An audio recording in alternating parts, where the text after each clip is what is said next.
naprednjaci nakon prošlogodišnjih izbora bili ste u prvim redovima kada se slavila pobjeda demokracije. Bili ste prvi kada su se pekli janjci i golovi, ali gdje ste sada?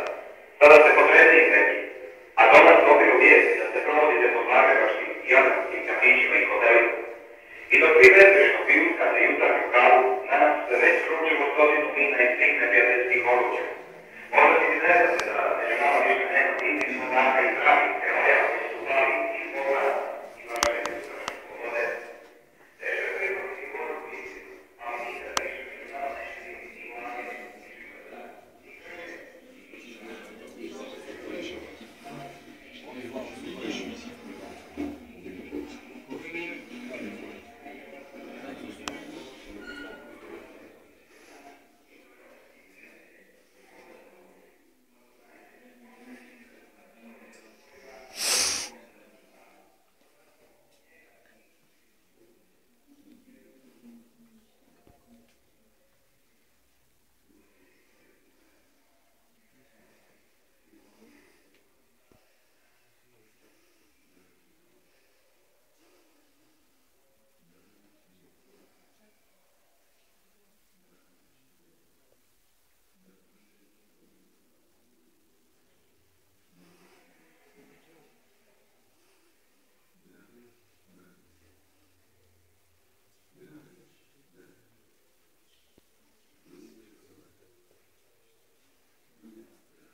I